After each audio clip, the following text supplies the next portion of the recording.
Sa usaping pa rin selective justice, bakit hindi pa kinakasuhan si Senator Chis Escudero at Senator Joel Villanueva ang sinasabing mga plunder case?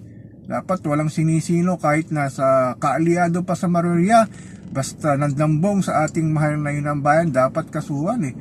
Si Chis at saka si Joel, alam naman natin na kumpirmado na sila ay tinuro ni dating Yusek Roberto Bernardo na siyasangkot nga sa malawakang flood control at ghost project na inuugnay sa kanila, ay dahil ba napunta sila sa mayorya para makabuo ng 13 na para maging bagong Senate President itong si Win Gatchalian. Grabe talaga dito sa ating mahal na inang bayan, ano? Pagka kaalyado mo talagang ayahay ka lang, pero pagka sa kabilang partido talaga ikaw ang didiin eh. Dapat sa ating mahal na inang bayan, lahat ng sangkot sa katiwalian dapat managot. Hindi lamang ito para sa anumang kulay politika, mapa PBBM ka man, DDS ka man, Dilawan ka man, Pinklawan ka man, dapat lahat sila na sinasabing inuugnay nga sinuugnay nga sa malawakang corruption, dapat talaga may managot dito sa ating mga ginawang pandaramong dito sa ating mahal na inang bayan eh. Sa nalalapit na impeachment case ni Sara Duterte, pwede naman isingit ng Blue Ribbon Committee sa pangunguna ni Senator Erwin Tulfo tong sinasabing investigasyon dito sa flood control at ghost project. Dapat talaga mayroong closure ito eh. Hindi lang sinasabi nga nililisang issue para makalimutan ng sambayan ng Pilipino ang ginawa ng mga tiwaling politiko, lalo na sa Kongreso, yung mga congressman, congresswoman na naging sinasabing kontraktor, yung mga kontraktor na sinasabing congressman, congresswoman. Ayahay lang sa pandarambong dito sa ating mahal na inang bayan.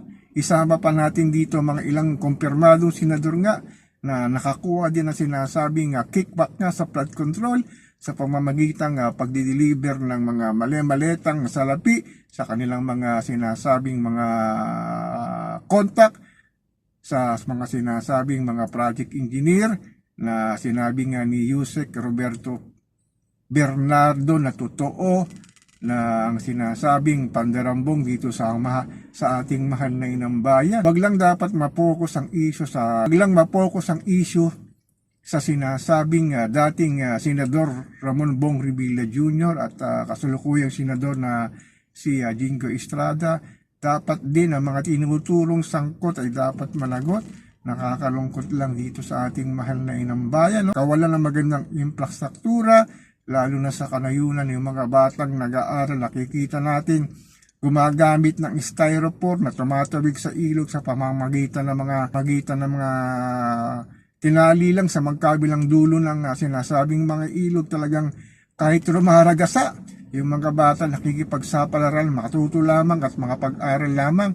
Ito mga tiwaling politiko na hindi man lang naaawa sa ating mga kabataan na sinasabing ang bagong pag-asa daw ng bahay nitong mga tiwaling politiko. Ayahay lang talaga at nakakalungkot lang, no, sa ating mahal na inang bahay sa patuloy na pagtaas ng inflation. Kawalan ng magandang healthcare service system dito sa ating mahal na inang bayan, na patuloy na nananalo ang mga tiwaling politiko sa tuwing darating ang halalan. Dapat maging vigilante tayo, mapagmatsyag, lalo na sa paparating na halalan sa 2028. So ako po si Papa Ken, patuloy po akong magmimiron, magmamatsyag dito sa pang-araw-araw nating buhay at kaganapan dito sa ating mahal na inang bayan.